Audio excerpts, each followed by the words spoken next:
Papo de Negócios e Franquias. Oi, gente, tudo bem? Estamos mais uma vez aqui com o nosso programa Papo de Negócios e Franquia. Estou aqui com o Felipe da Global. Olá, tudo ouvintes, bem, tudo bom? Felipe? Tudo bem, sempre um prazer estar aqui. Hoje nós estamos com um dos ícones do franchise aqui no Brasil e do varejo, né? Não é só do franchise. O Juarez Leão é um grande amigo, conhecido nosso, um grande expert em varejo e em franchising. Tem mais ou menos o mesmo tempo de experiência, né? O já me Quantos colocou anos? na idade dele ali, ó. Já, é mais ou menos a mesma coisa. Você deve ter uns 25. Ué, 30, 30. puta, igualzinho. Então, 30 anos aqui falando sobre franchise e varejo. Eu vou falar um pouquinho aqui do Juarez. Ele realmente ele é administrador, fez um monte de curso de pós-graduação. O cara estudou pra capeta. Ele atuou em grandes empresas, eu acho que isso é interessante, porque ele atuou em grandes empresas do varejo e algumas também com franquia, né? Aliás, todas elas, a Hering, Arezzo, Porto Belo, Scalina, eu acho que só isso dá uma bagagem assim, muito grande. Professor, conselheiro da BF, foi diretor da BF, ajudou muito aí no crescimento aí do franchising. E eu acho que é por isso que a gente teve a coragem de trazê-lo aqui hoje para falar do futuro do franchise. Porque o Juarez tem acompanhado muito nesses eventos internacionais que nós até tivemos junto, nós três aqui na Euroshop no ano passado, que foi um evento fabuloso lá na Alemanha. Depois tivemos na NRF diversas vezes, na IFA. Resumindo, né? Quem trabalha com franchising viaja bem, né? Tem que viajar para estar sempre atualizado. Tem que estar antenado, né? E realmente nós estamos numa ebulição do varejo a nível mundial, com grandes mudanças aí disruptivas. E a gente achou muito oportuno a gente ter essa oportunidade de trazer o Juarez aqui, porque a gente está vendo que isso vai afetar o sistema de franquia. A gente tem que se prevenir para poder continuar crescendo com esse setor que tem ajudado tantas empresas a crescerem, a gerar tantos empregos. Então, eu gostaria primeiro que você falasse um pouquinho aí, ô Juarez, da sua experiência. Eu já dei um insight aqui, né? Perfeito. E aí a gente vai começar falando um pouquinho do que vai acontecer, o que está acontecendo aí no mercado e como é que a gente pode ajudar as empresas a se prepararem para essas mudanças, principalmente as franqueadoras, né? Perfeito, Paulo. Primeiro, queria agradecer para você e para o Felipe. Eu acho que vim aqui discutir um tema tão relevante aqui com vocês durante o programa. Eu acho que, além de ser de grande satisfação para mim, tenho certeza, já com o aquecimento que a gente fez ali no bate-papo, sempre encontrar com vocês também tem um grande aprendizado. Na verdade, a gente faz aí uma troca aí de conhecimentos, como você até brincou. A gente já tem bastante tempo aí de janela, né? Estamos aí com mais de 30 anos aí de varejo e franquia. Somados aqui... Somado dá uma porrada, viu, Felipe? Nem inventa somar, não, senão 75 anos aí de dá experiência. muito tempo aí. E o que eu acho interessante destacar que com uma condição, eu acho que todos nós três aqui temos condição de fazer análise muito em cima de questões de gestão prática, tanto do varejo como de franquia, porque muitas vezes a gente tem a oportunidade de ter acesso a algumas análises que a gente sabe que aquilo ali não é a vida como ela é. Então, como nós há muitos anos não só participamos do franchise, do varejo, com empresas de consultoria, mas também como empresários do setor, tendo empresas, tendo responsabilidades com funcionários, com pagamentos de tributos. Então, a gente sabe o que é chegar no final do mês e ter compromissos aí a superar, duplicatas a pagar, que é a vida como ela é, né? E não um mundo de caras como às vezes se vende e, na verdade, na prática as coisas acontecem de uma maneira bem diferente. E para te devolver aqui a palavra, eu queria dizer o seguinte, que eu achei muito oportuno o tema também do programa, porque o varejo ele tem nos últimos anos se desenvolvido numa velocidade exponencial. É difícil a gente conseguir, mesmo com todas essas feiras e congressos que todos nós aqui participamos, a gente sempre se depara com alguns pontos de interrogação. Então, discutir para onde vai o varejo, qual a velocidade, qual que é a obsolescência desse segmento, que também, obviamente, franchise, venda de produto e serviço ao consumidor final, é sem dúvida nenhuma um tipo de varejo qualificado e formatado. Então, para onde vai isso e quais são os impactos que hoje o varejo já sente e estão chegando no franchise? E o franchise, por ter características próprias, como é que ele vai, como você já bem colocou, se blindar, se defender um pouco dessas mudanças, se adaptar a isso, para que elas não sejam ameaças.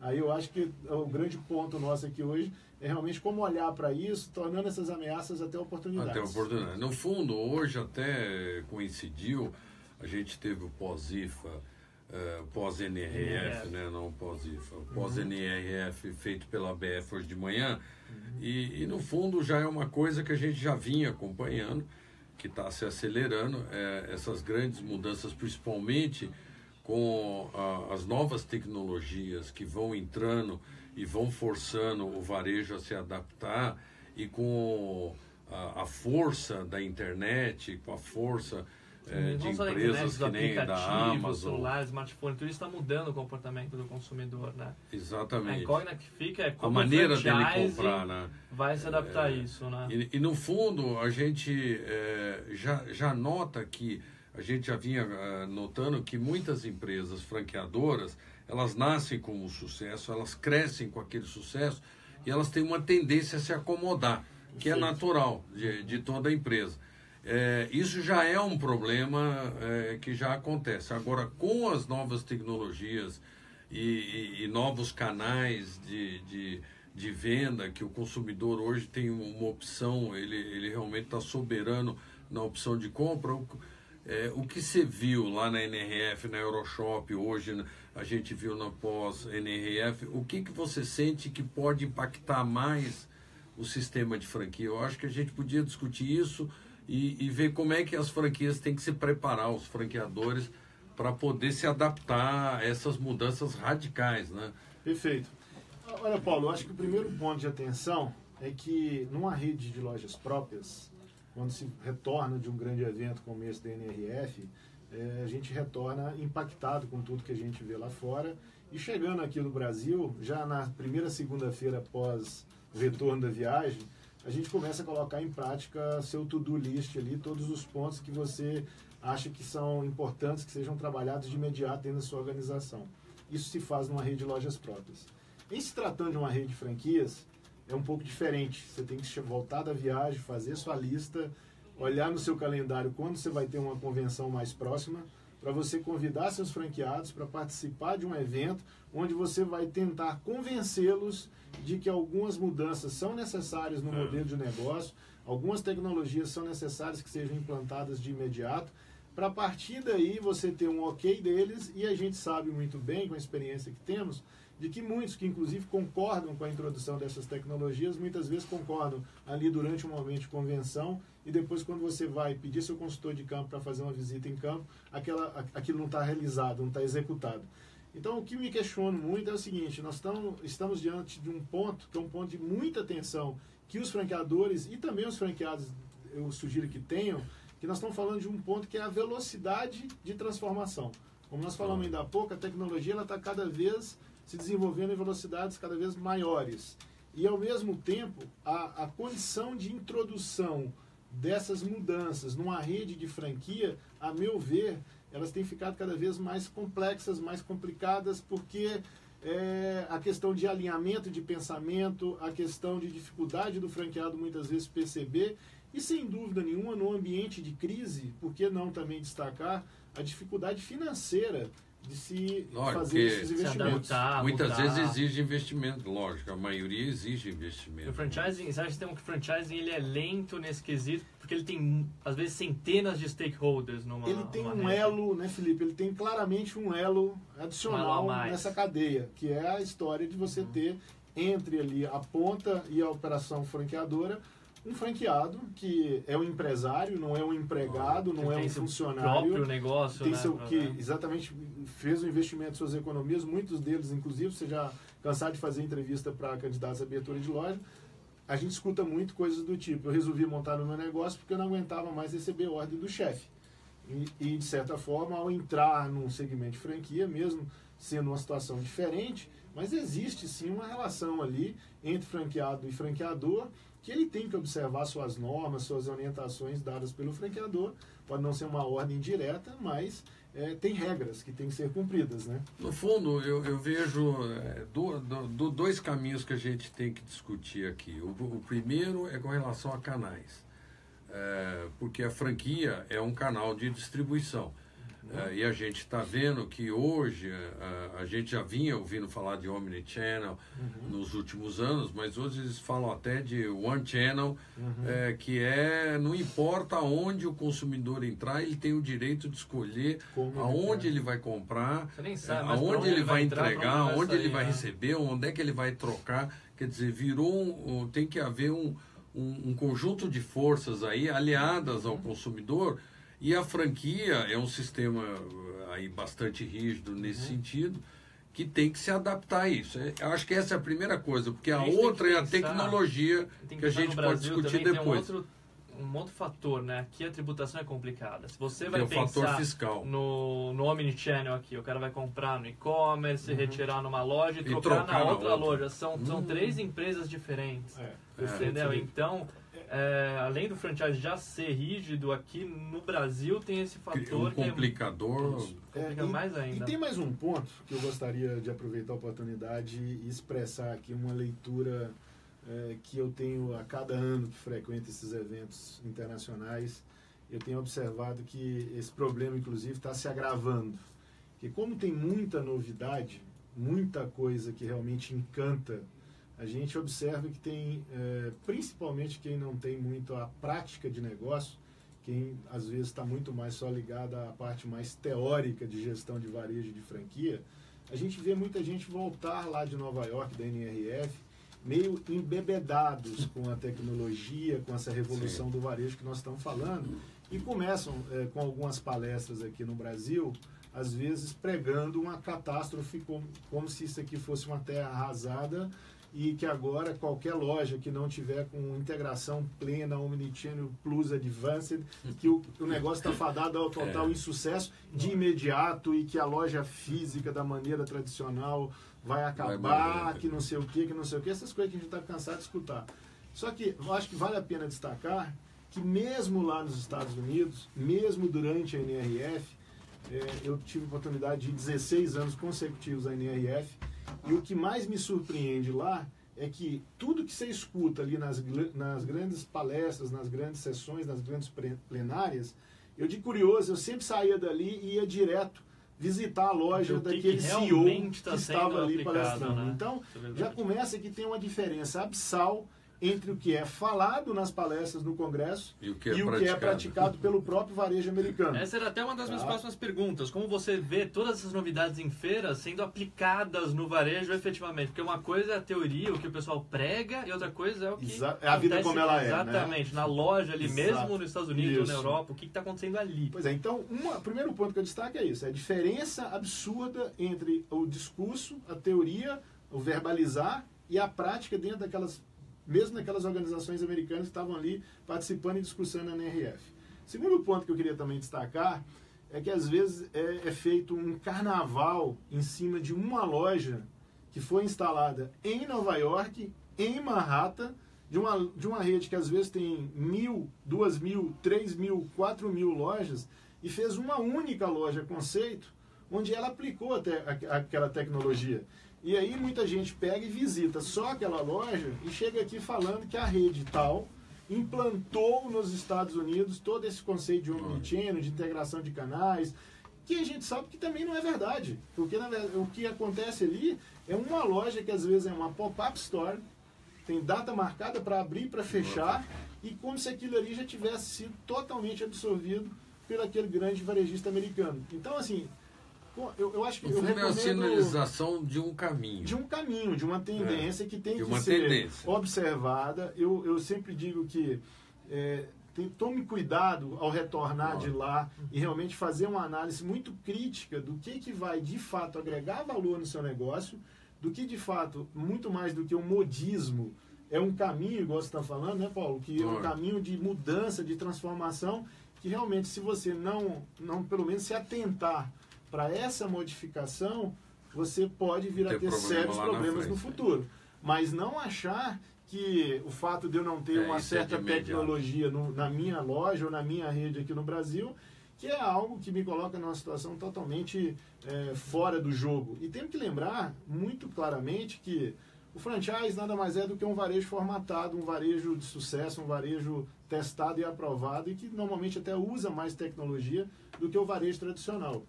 Mas para a gente que conhece o Brasil do sul ao norte, a gente sabe, infelizmente, o quanto o varejo brasileiro ainda precisa fazer o básico. O básico. E a gente não faz o básico. Muito menos fazer o básico bem feito. Então, bem lembrado. Então, quando você fala em omnichannel, você vai para o interior. Eu sou mineiro, eu viajo às vezes para os municípios bem pequenininhos do interior de Minas, e eu fico olhando para aquele varejo que está ali, estabelecido, atendendo, fazendo sua função, com varejistas ganhando seu dinheiro, o consumidor indo lá, realizando o seu ato de compra. Ainda está longe. Então, assim, não podemos ser tão alarmistas com isso. Eu gosto muito de destacar isso, porque é comum muito até em alguns projetos que eu participo, que os clientes voltaram de lá e voltam também embebidos com isso. Não, porque eu quero que a rede toda... Às vezes o cara tem 100, 200, 300 lojas e ele quer fazer um clone de uma única loja pop-up que está funcionando em Manhattan, que inaugurou esse mês de janeiro lá por conta da NRF e já vai fechar em fevereiro. Então, assim... Mas uma coisa importante, pensando nisso, é que a gente está vendo que a longo prazo e a médio prazo, vamos dizer, né, as franquias vão ter que se flexibilizar mais para poder adotar apesar estratégias diferentes de compra. Se concretiza ou não, e da minha experiência já vi que 20% do exercício de futurismo que se faz em feira realmente chega a acontecer na prática, isso se tanto, pensar que o e-commerce, por exemplo, que algo começou ali há poucos anos atrás, já está impactando o franchising, por exemplo. Já está os franqueadores que vão para o e-commerce já tem problema. Perfeito. Com isso, saindo do omnichannel, do futurismo. Sim. Indo para coisas que realmente... Tem fechado muita loja com a concorrência forte do e-commerce. Empresas como a Amazon está realmente entrando muito forte no mercado, dominando. Hoje se falou em 50% do e-commerce lá dos Estados Unidos, já na mão da Amazon. Então, fechando muita loja, fechando shopping centers. Quer dizer, o modelo tradicional, logicamente, se ele não mudar, ele vai realmente ter problemas. Isso não tem a dúvida. E a franquia são contratos de longo prazo. É isso que eu acho que a gente tem que tomar cuidado. Nos Estados Unidos são contratos de 20 anos. Aqui já são contratos de 10 anos. Em grande parte das franquias é 5 ou 10 anos. Então, eu tenho que já prever no contrato que eu possa ter maneiras diferentes de atender o meu consumidor e eu tenho que planejar isso. Eu acho que é isso que chama atenção, que o franqueador tem que se preparar. Perfeito. A gente ali no nosso aquecimento já falava um pouquinho sobre essa questão da evolução propriamente dita do franchise, né? A gente aprendeu aí lá atrás essa questão das gerações, né? Primeira geração, segunda, terceira, quarta.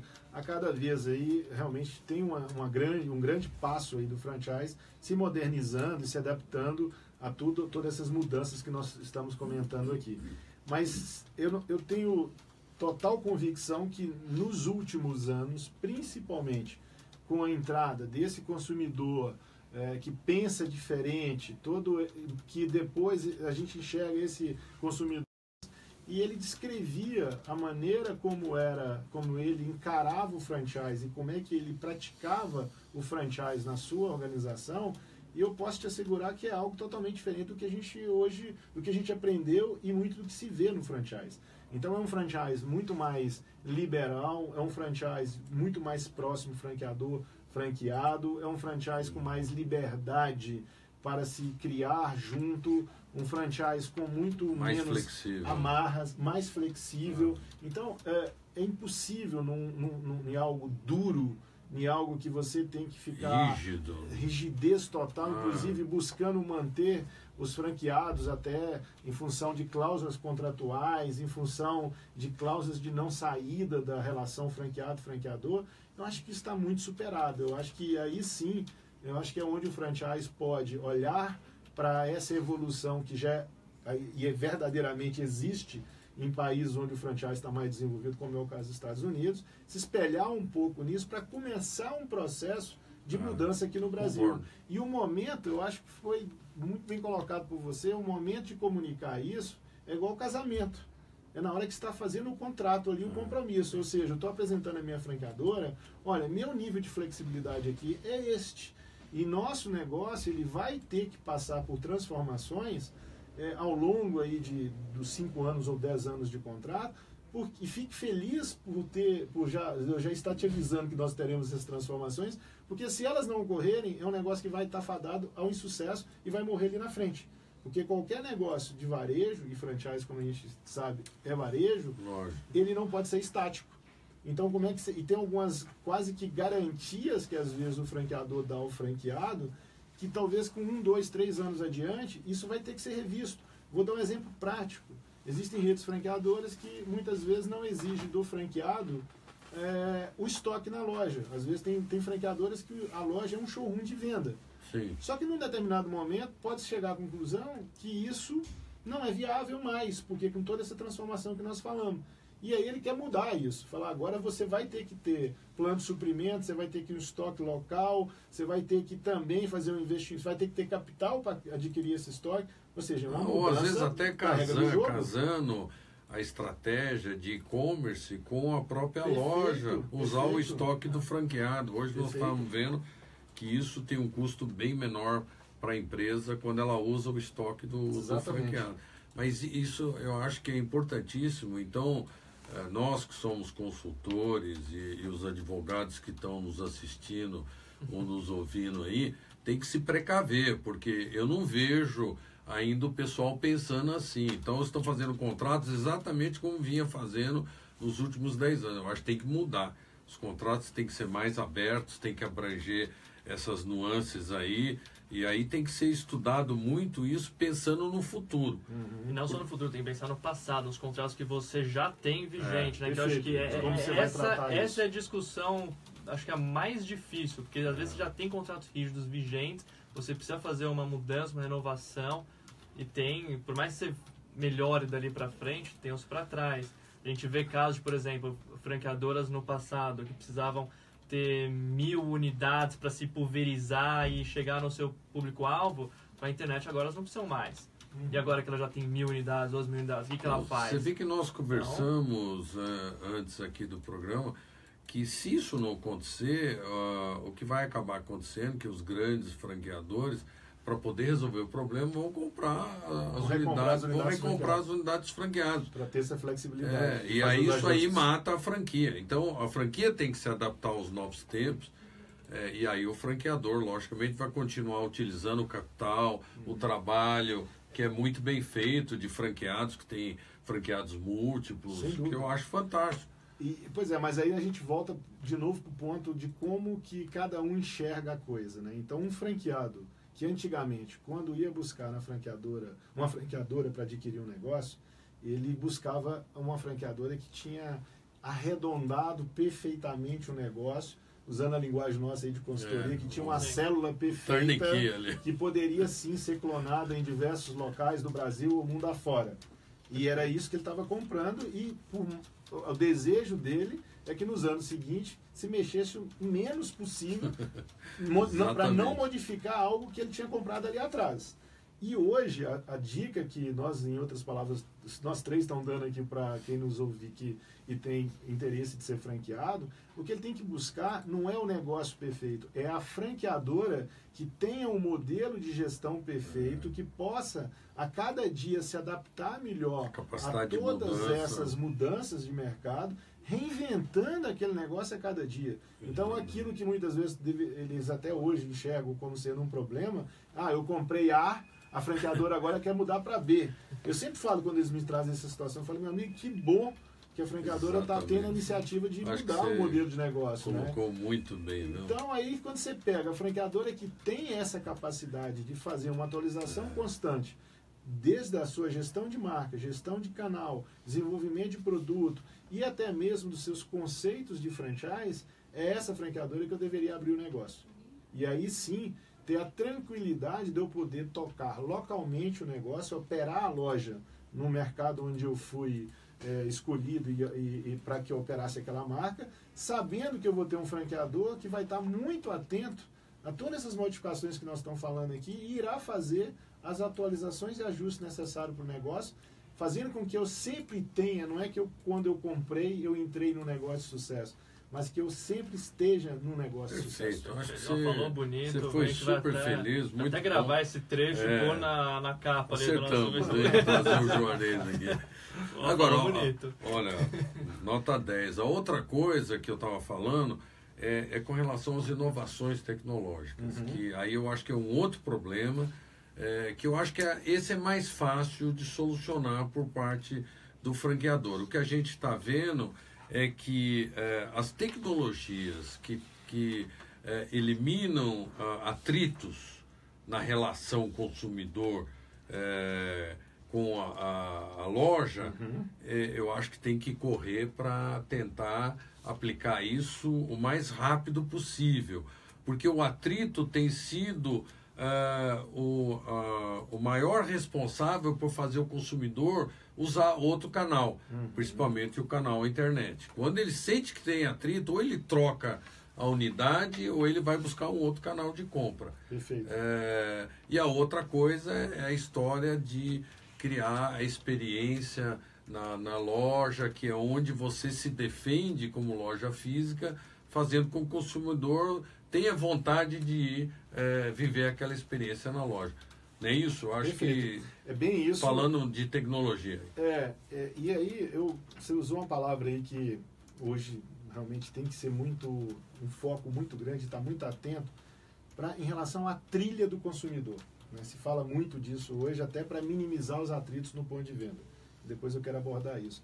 Mas uma sugestão que eu dou, principalmente para os franqueadores que estão nos escutando e para os franqueados também que podem sugerir isso aos franqueadores, que se também observe a trilha do franqueado. Muitas vezes a gente cria uma situação de solução de uma questão do ponto de venda, onde nós teríamos 100% de adesão por parte da rede, mas a forma como isso às vezes é colocado para a rede é feito de maneira equivocada, de uma maneira extremamente impositiva. Cria um atrito com o franqueado. Cria um atrito com o franqueado. Então, assim, é importante não ter atrito com o consumidor, sem dúvida nenhuma. O negócio que tiver isso está fadado a um insucesso. Mas em se tratando de franchise, é importantíssimo também a gente ter a consciência da necessidade de redução da trilha do atrito entre franqueado e franqueador. Eu acho que a partir dessa redução a gente consegue sim ter uma condição de, em loco, ter todas essas novas tecnologias a favor de uma relação mais leve, mais fluida com o consumidor na ponta. E você abordou uma coisa aí, Paulo, que também é um grande desafio, onde eu acho que é inquestionável a força, e eu até já escrevi vários artigos sobre esse tema, o espaço, a força, a relevância que a loja física passou a ter como sendo o principal instrumento de oferta de experiência para o consumidor. Porque o meio digital, ele não chega lá. Tem muita coisa que realmente você precisa da experiência da loja física. Haja visto até a questão, olha que eu não estou nem falando ainda de custos, que como você colocou, realmente a partir do momento que você tem a loja física, você pode fazer o famoso venda pela internet, retirada do produto na loja física, isso reduz muito os custos. Mas ainda mais importante do que a redução de custo é você conseguir fazer uma entrega da proposta da marca ao consumidor final dentro da sua loja. E você, para fazer isso, não só tecnologia você precisa de gente. Você precisa de muita gente que seja tão apaixonada pela sua marca como você. Em se tratando de lojas físicas próprias, nós estamos falando da equipe de loja que você pode capacitar, treinar. Em se tratando de uma rede de franquia, nós temos que ter realmente franqueados muito apaixonados pelas nossas marcas, para que eles possam transmitir para a sua equipe e manter um padrão de encantamento desses consumidores lá na ponta tão alto da maneira como a gente prega hoje que é necessário. para que seja não só uma experiência de compra de produto, mas uma experiência de marca. E nesse sentido, o ponto de venda, ele cada vez mais está equipado e possibilita ser praticamente uma extensão do que a gente tem na loja virtual. Então você tem os benefícios tecnológicos da loja virtual, com o calor humano de um atendimento presencial, físico, e ainda acessar alguns recursos que somente a loja física oferece. Então, nesse sentido, até muitas vezes pensa, isso não é uma ameaça para o franchise? Eu penso que não, porque o franchise está muito calcado em cima de loja física. Existe franchise só de lojas virtuais? Existem. Mas hoje a grande maioria, certamente mais de 90% dos franchises, é loja física. Então esse peso que a loja física vem tomando, eu acho que reforça a relevância do franchise. Agora, fica clara aí a dificuldade absurda que é você ter uma rede, muitas vezes com 1.000, 2.000, 3.000 lojas, onde você consiga manter esse padrão e em cada loja oferecer essa experiência. É importante, nós estamos com franchise no Brasil já maduro, e hoje já tem grandes concorrência dentro do franchise. Eu tenho diversas redes concorrendo uma com a outra, então eu tenho que me destacar em relação. Eu não estou concorrendo só com varejo e não franchise, eu tenho franqueadores concorrendo no mesmo nicho exatamente de mercado. Então aí entra esse encantamento, no friction, eliminar atrito de qualquer jeito, né? Exatamente, tornar a venda uma coisa agradável. Então isso é fundamental. Isso eu como millennial posso falar, eu gosto de entrar numa loja e não ser abordado, mas ter fácil acesso às informações que eu preciso. Pois é, realmente... agora eu me questiono muito, eu também não gosto de entrar numa loja e ser abordado. Mas eu vou perguntar para você, Felipe, me relata uma experiência sua de que você entrou numa loja de um segmento que você não conhecia muito, você teve uma abordagem leve por parte de alguém que na primeira, que é o famoso venda assistida, quando você precisou de uma primeira dúvida que você manifestou, um olhar, o vendedor já te abordou, e literalmente ele te deu uma aula sobre o produto. Você se sentiu mal de ter sido atendido dessa forma? Eu vou ser sincero, não. E quando eu preciso de informação e não consigo achar o vendedor, aí inverte o valor. Esse é meu ponto. Então, na verdade, não é que a gente não gosta de ser atendido. A gente não gosta daquela invasiva. A gente não gosta de ter nosso espaço invadido. E a gente não gosta de vendedor que conhece menos do produto do que nós, consumidores daquele produto. Então, quando chega um vendedor e você tem que ficar explicando para ele, se é, por exemplo, um equipamento eletrônico, uma televisão, um som, porque o millennium, como você, quando vai para a loja, você já pesquisou o que tem de melhor no mercado em vários blogs, você já entrou no site do fabricante, você já fez uma análise comparativa de todos os modelos, a relação custo-benefício. Você chega lá na loja... Mais importante, já vi review de quem já comprou. Exatamente, também. Se tem algum recall, aquele produto... Não, você chega na loja sabendo muito mais do que o próprio vendedor. Então, esse vendedor, isso também é outro ponto também de atenção, que às vezes a gente preocupa muito em levar muita tecnologia para o back-office, e dentro da loja você encontra um vendedor totalmente despreparado, sem um tablet para fazer um atendimento, sem fazer uma verificação de estoque que não seja indo até o estoque para ver se tem um produto que você está buscando, e sem ter sido capacitado em fazer um atendimento de qualidade. Então essa coisa que a gente hoje meio que radicaliza, e eu também falo isso, que eu odeio chegar em loja, eu gosto de eu ficar lá fuçando e tal, porque 99,9% das experiências que a gente tem são experiências desagradáveis. São onde negativas. A gente encontra com vendedores despreparados. E a gente fala assim, mas isso... Aí também é mais um ponto lá dos Estados Unidos. Fala, isso é Brasil. Não. Em Manhattan, o que você mais encontra é vendedor despreparado. A única diferença é que aqui a gente encontra despreparados, que ainda são acolhedores e até educados, e lá nos Estados Unidos, a maioria das vezes, você encontra despreparados, totalmente mal educados, e que quase te enxota da loja. Você tem quase... Pacote completo, né? Pacote completo. Então, experiência completa. Nós, como bons latinos que somos, a gente ainda tem pelo menos essa coisa do acolhimento.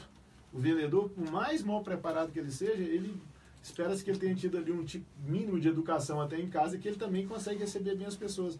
A gente normalmente é bem atendido do ponto de vista do acolhimento. O que falta é capacitação. E aí, claramente, é um erro não dele, é um erro do dono da loja, ou do franqueador ou do franqueado, que não possibilitou uma atualização. Acho que para fechar aqui, mais ou menos, a experiência do varejo, da tecnologia e tal, Jack Ma, do Alibaba, ele tem umas suas previsões terroristas ali, todo mundo sabe que ele é um homem sensível. Mas o Alibaba, a gente tem que tirar o chapéu. Tem que tirar o chapéu, Ele cresceu de uma maneira tão violenta que ele já entrou nos Estados Unidos e já está incomodando a Amazon. E ele fez uma previsão do varejo, exatamente do que a gente está discutindo aqui.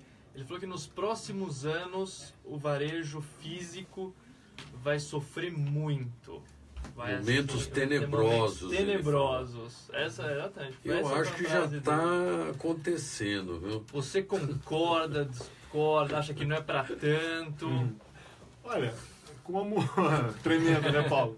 Como a gente já colocou aqui, eu acho que tudo que a gente escuta, é importante a gente tem que filtrar e aplicar para a realidade de um país continental como o nosso e do nível atual de varejo que a gente tem no Brasil. Mas isso que ele fala é inegável. Eu acho que já está sofrendo. Quando a gente vê uma Amazon, por exemplo, abrindo livrarias nos Estados Unidos e com um mix de produto, um portfólio de produto totalmente diferenciado, de loja a loja, com base no histórico de venda que ela fazia via web naquela região.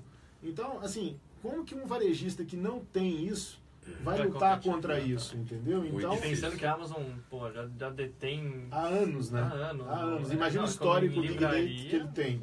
Então você entra ali, você só oferta ali títulos que você sabe que tem uma alta procura naquela região. Aí, em contrapartida, entra lá o Juarez Books, que vai comprar o que acha legal e vai ofertar. Certamente você não vai ter giro desse produto nunca. Então, estamos aqui dando um exemplo bem básico disso, mas eu acho que a gente tem que ter um pouco essa ameaça no nosso radar e fazer uma adequação do negócio para que a gente possa, ao invés de ter essas ameaças, transformar isso e levar para dentro da loja algumas soluções que a gente já tem hoje no varejo virtual. A loja física boa é aquela que é uma extensão da sua loja na internet. Então, com tudo, com preço, você vai segmentação de preço, alteração de área de preço, alteração de preço, muitas das vezes por hora, mapeamento do fluxo do cliente. A gente fala de zona de calor dentro de site há quantos anos?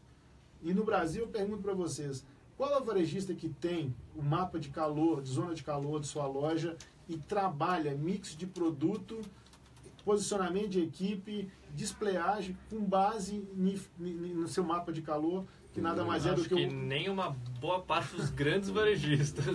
Então, os assim, maiores. E em termos de venda no comércio eletrônico, tem quantos anos que a gente fala isso? Você pega o site das nossas empresas aqui, a gente analisa isso, qual foi o fluxo diário, quantos minutos o cara ficou no nosso site, quais foram as áreas dentro do nosso site que ele demorou mais tempo, que ele permaneceu, até para reforçar o conteúdo daqueles pontos ali, porque ficou claro que são pontos de maior relevância para quem é de interesse, que é o consumidor dos nossos produtos ou serviços. Ou seja, é o básico do básico. E isso muitas vezes dentro de lojas físicas hoje isso até hoje não é feito. Então, é cultural. Essa coisa, antigamente se fazia um projeto de loja que demorava 5 anos. Hoje em dia, um projeto de loja física, dificilmente ele chega no 2º ano sem já precisar de uma atualização. Então, os tempos hoje são outros, as demandas hoje são outras, para atender esse consumidor cada vez mais bem informado.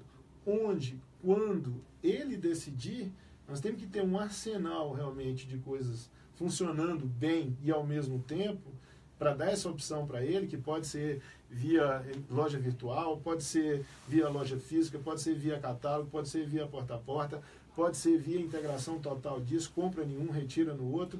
E você rapidamente comentou ainda há pouco algumas questões que aqui aí é algo muito peculiar nosso aqui no Brasil, de dificuldades adicionais que nós temos por questões tributárias. Nós, às vezes, quantas vezes a gente chegava numa loja aqui no Brasil e falava, Meu sonho é que isso aqui tivesse um atendimento igual da Amazon. Desculpa, igual de celular da Apple.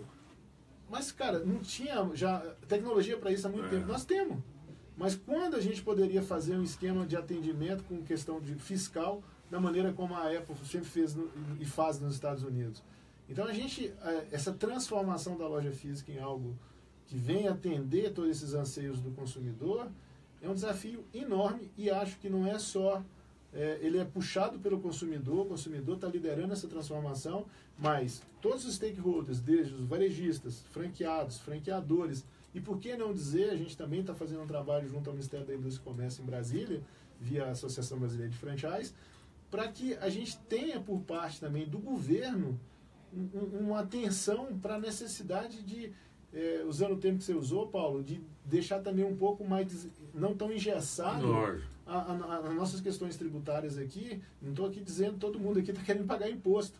É um sistema caótico. Exatamente. Hoje. Como é que vai se cobrar esse imposto se não tem uma maneira mais fácil, mais fluida, sem atrito, né? Usando o termo do momento. Porque o mercado está mudando, a tributação não, né? Aí a conta não fecha. Exatamente. Agora, mudando de assunto, a gente queria aproveitar que você está aqui, Juarez, a gente tem notado que, como o mercado brasileiro é um mercado maduro, de franquias com mais de 3 mil marcas, segundo a própria ABF, os franqueadores novos têm tido uma dificuldade crescente de entrar e crescer no mercado. A gente fez até um levantamento aí nos últimos 12 anos e viu que 76% dos franqueadores não conseguem, os novos, não conseguem passar de 20 unidades. E 10% consegue passar de 60 unidades. E a gente viu, eu até conversei lá nos Estados Unidos com alguns parceiros que a gente tem consultores, e eles falaram que lá nos Estados Unidos é a mesma coisa, porque é um mercado maduro também, então as marcas novas têm muita dificuldade de vencer as barreiras iniciais. Como é que você vê isso? Como é que essas empresas poderiam ter uma chance de crescer no mercado, porque elas estão competindo com marcas que estão aí há 20, 30 anos, Perfeito. Com mais de 200 lojas, 500 lojas. Zé Paulo, aí acho que são vários fatores, né? Usando a analogia que o avião não cai por conta normalmente de um problema. É um desencadear de vários pequenos problemas que derrubam esse avião. Então, um novo franqueador, ele também não deixa de ter sucesso, ou um sucesso pleno, por um único motivo. Mas, na minha opinião, por uma somatória de motivos. Que vão desde uma carga tributária extremamente alta no Brasil, falta de financiamento a taxas que sejam decentes, eu vou usar um termo forte. Realmente o juro no Brasil é algo indecente. E aí vem para coisas até que está mais na mão do franqueador e ele acaba não observando, que é um erro comum, muito comum ao franqueado. O franqueador no Brasil, muitas vezes, ele se lança nessa coisa de fazer uma rede de uma ideia, ou de um produto, ou de um negócio que ele teve, de uma maneira muito despreparada, incipiente e emocional. Como alguns franqueados, como a gente fala, o afã de deixar de ser empregado para ser patrão, faz com que muito franqueado abra franquias não adequadas ou não alinhadas com o perfil dele. E aí esse negócio acaba também dando errado. Da mesma forma, tem muitos franqueadores que se lançam no mercado, um mercado altamente competitivo, como você acabou de falar, a concorrência hoje entre redes franqueadoras já é muito grande. Então ele tem que ter em mente que ele vai estar entrando num mercado que, se ele não tiver princípios básicos aí de curso de administração que a gente fez aí, cursos adicionais, se ele não tiver algum fator, algum diferencial competitivo... Se ele não tiver testado o conceito... Testado isso antes, ele não tem chance, não é nem de fazer uma rede de sucesso. Muitas vezes é fazer uma unidade de sucesso. E às vezes ele nesse atiramento, nesse afã de entrar como sendo para se tornar um franqueador, ele acaba não fazendo planejamento estratégico, ele acaba não fazendo análise de concorrência, toda a parte de análise de viabilidade do negócio. A gente sabe muito bem... Fazer um estudo de viabilidade mais profundo. Profundo. E aí acaba fazendo tudo na base da sensibilidade e muitas vezes quebram a cara. A gente que já fez inúmeros aí planos de negócio de empresas franqueadoras, A gente sabe que no seu primeiro e no seu segundo ano, a maioria dos planos que pelo menos eu fiz, o resultado gerado pela empresa franqueadora no primeiro e segundo ano é negativo.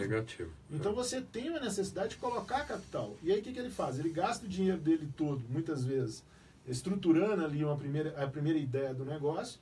E quando ele começa a abrir as unidades, e começa nesse primeiro e no segundo ano, ele não tem mais recursos para fazer um aporte de capital na empresa.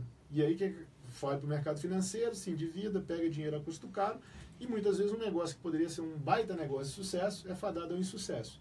E tem um outro ponto também que eu queria destacar, que infelizmente, como todo segmento, tem de tudo no mercado. Então, alguns até fazem esse planejamento, mas às vezes fazem esse planejamento com empresas ou com profissionais que não têm a capacitação necessária para oferecer a ele um planejamento de qualidade, onde todos esses fatores que poderiam ser minimizados ou até neutralizados de uma fase normal de alavancagem de crescimento de uma empresa franqueadora, ele entra para esse negócio sem nem saber que esses problemas ou que esses fatores existem. Em outras palavras, um planejamento estratégico, um plano de negócio mal feito. E aí ele acaba dando de cara com isso no dia a dia da operação, já fragilizado por todos esses outros aspectos que eu acabei de falar, e às vezes a gente vê excelentes negócios, excelentes franqueadores, negócios até disruptivos, oferecendo realmente diferenciais, morrendo, é o nat morto, já nasce já morrendo. Nós aqui sempre procuramos dar soluções, né? O que a gente tem visto, a gente até conversa muito isso lá na empresa, uma das saídas que a gente tem visto para esse franqueador novo é ele investir mais em unidades próprias antes de começar a franquear. Quanto menor ele é, mais ele tem que ter mais unidades próprias para provar que o negócio é bom e gerar capital, porque se o negócio é bom, ele vai gerar capital. E aí dá tempo dele se capitalizar, de não depender tanto de vender franquia para poder cobrir custo. Essa foi a coisa que tem, né? O cara tem que vender a franquia. Porque esse é o maior risco que ele tem. Ele vende para qualquer um, aí já entra franqueado sem perfil. Ele não dá suporte, não tem estrutura. Multiplica os erros. Exatamente. Então, essa é uma saída que a gente viu. E quando ele não tem capital para isso, que ele não consegue, a gente está aconselhando ele buscar um investidor, um sócio na franqueadora. É melhor ele ter um sócio capitalista na franqueadora do que tentar sair vendendo franquia que nem louco, sem ter estrutura, sem poder dar suporte, às vezes o negócio mal testado, que nem você falou. Então, essa é uma das saídas que a gente está vendo e aconselhando aí. Não, perfeito. Eu estou 100% alinhado com essa situação que você colocou até das unidades próprias. Constantemente a gente é perguntado por isso e aí não tem a situação do meio grávida, né? Isso realmente a gente tem que posicionar e dar nossa opinião clara, doa quem doer. Eu não acredito em negócios que não tenham operação própria. Não acredito. Eu não colocaria o meu filho para nadar numa escola de natação que o professor não sabe nadar.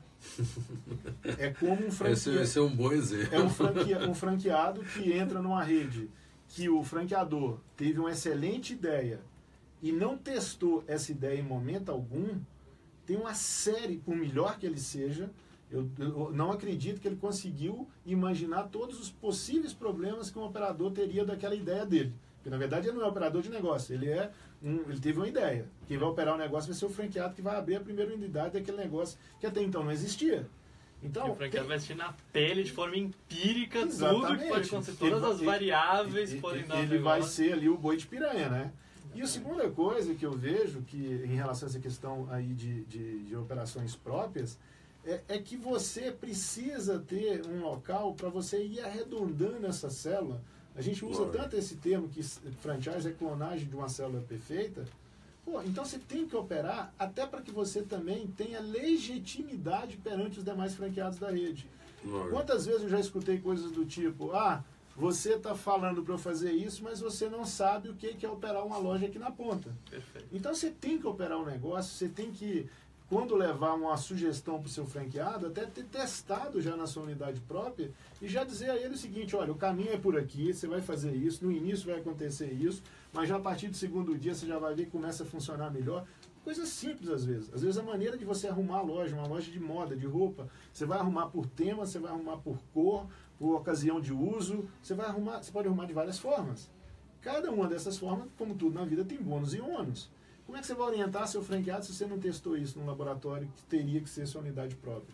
Como é que você vai colocar um sistema novo se você não fez a modelagem desse sistema de ponto de venda e chegando a travar o computador, gerando atrito para o consumidor final? O franqueador ele tem a obrigação de fazer isso pelo franqueado. Para quando entregar um sistema novo, esse sistema está totalmente adaptado à necessidade daquele negócio. Agora, como é que ele vai saber a necessidade daquele negócio se ele não tem uma unidade própria para testar? Então, assim, esse é um ponto de vista meu. Eu sei que isso é polêmico. Tem muita gente que, quando eu falo isso, fica bravo. Tem muita rede que tem um bom resultado que não tem unidade própria.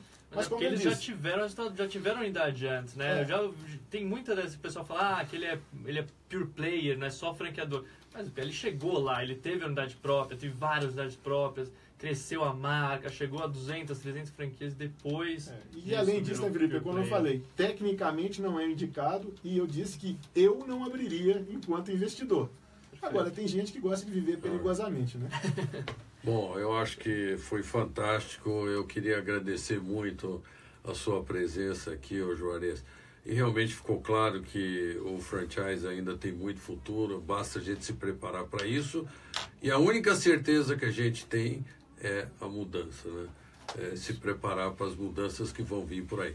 Bom, gente, muito obrigado, agradeço Foi um prazer, Paulo. Você ter vindo. Prazer estar aqui com vocês. E até a próxima. Até a próxima. Tamo juntos. Tchau. Um grande abraço, pessoal. Muito bom. Tá bom. Falou aí, professor. Alimentação e Chegou a papo de passar um pouquinho do negócios e tempo? franquias.